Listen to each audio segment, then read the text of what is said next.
In this video tutorial, you will learn how we can use Middleware to Express Router in Node.js to protect an API endpoint so that an user need to provide API token through authorization header to access the API endpoint. I will create a protected API endpoint to return currently authenticated user data. So first of all, I will create a new route file inside our routes folder called profile.route.js, and then I will create a new controllers file inside our controllers folder called profile.controller.js.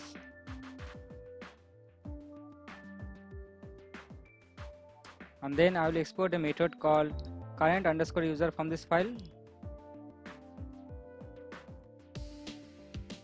Let's get request and response as a parameter to this method. And for now, I will return a JSON response with message current user data successfully fetched from this method. Then I will take the code from our auth route file and I will paste inside our profile route file. I will remove this route and then I will import our profile controller inside our profile route file. And then I will create the API endpoint to return currently authenticated user data, and route method will be get and URL will be current-user, and it will execute profile controllers current_user method. Now let's import our profile route inside our main route file.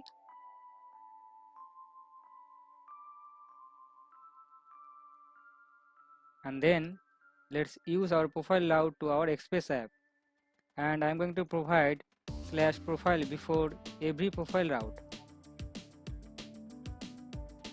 Now let's call this API endpoint from Postman.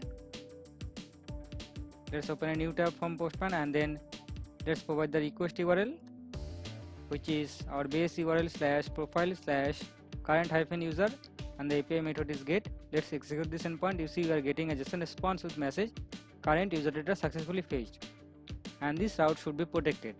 So that we need to use a middleware to this route.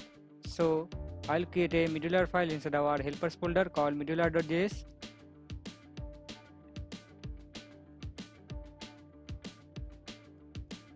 And from this file I will export a method called auth. Let's get request, response and next as a parameter to this method, and user need to provide API token through authorization header. So we can get API token from request headers authorization key, and let's store it to a variable called token. And then I will check if user is not providing API token through authorization header, then we will return a JSON response with message please log in to continue, and the status code will be 401. And then I will check if user is providing API token through authorization header, then we will verify the token. If I check JSON Web Token documentation, you see we can verify JWT token with the help of JWT verify method. So let's copy this code and paste inside our auth function. And inside this verify method, we need to provide API token in the first parameter, and then we need to provide the JWT secret in the second parameter. Because we are using JSON Web Token package, so let's import our JSON Web Token library inside our middleware.js file.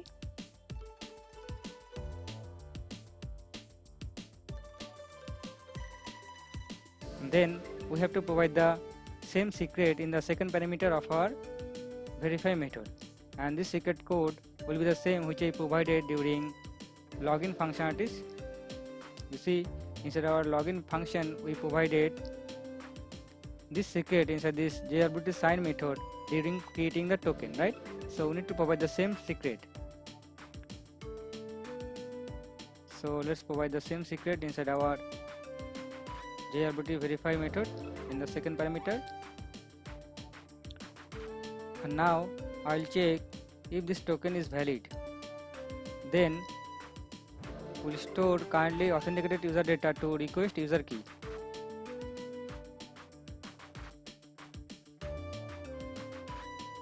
And this will store the same data which I provided during JWT sign method. You see I provided this data during JWT sign method. So whenever we will verify JWT token, so this will return the same data which I provided during JWT sign method. and then I'll store currently authenticated user data to this request user key, so that we can get currently authenticated user data from request object. And if this token is not valid, then we'll return a JSON response with message please log in to continue, and the status code will be 401. Okay, and inside this catch block we can check token expiry time. Okay, so I will check if there is any key called expire at to this error object and this expire at is less than to our current timestamp, then we'll return a JSON response with message session expired. And then if there is no expire at column and this expire at is not less than current timestamp, then we'll return a JSON response with message please log in to continue. This is the generic message. Okay, now it's time to use this medular to our current user route. So let's import our medular.js file inside our profile route file and store it to a variable called medular, and the medular.js file inside our helpers folder. So we need to go back to a directory and then the folder's name called helpers and then the file name which is medular.js. We do not need to provide .js at the end. Now let's use medular's auth function. Okay, so let's use this auth function to this API endpoint. So we can pass medular.auth in the second parameter to our express router. Now if I try to execute this endpoint, you see we are getting a JSON response please log in to continue. So we need to provide API token through authorization header, right, to access this endpoint, because we already added this medular to this route. So let's provide API token through authorization header to access this endpoint. We can generate API token with the help of login API. So let's generate an API token and then let's provide the API token through authorization header. Now if I try to execute this endpoint, we have to, the API token is same. So let's execute this endpoint. You see now we are not getting any response because we have to call next method here. Okay, so we have to call next method here. Now if I try to execute this endpoint again, now you see we are getting the JSON response which are returned from this profile controller's current user method. So we already stored current user data inside this request user key. So we can get currently authenticated user data from request user key, right? Because this API endpoint is protected. Now if I call this API endpoint again, you see you are getting currently authenticated user data inside this data key. Okay, now let's test this token expiry time. So let's provide expiry time to 10 seconds and then let's generate a new token. Now the validity of this token is 10 seconds. Let's provide this token in the authorization header, execute this endpoint. We are getting the data, right? Let's execute this endpoint after 10 seconds. You see now we are getting session expired method. So I return this message inside this catch block, right? You see I return this message from this catch block. So we check the token expiry time also. So I think you understand how we can use medular to protect API endpoint in Node.js.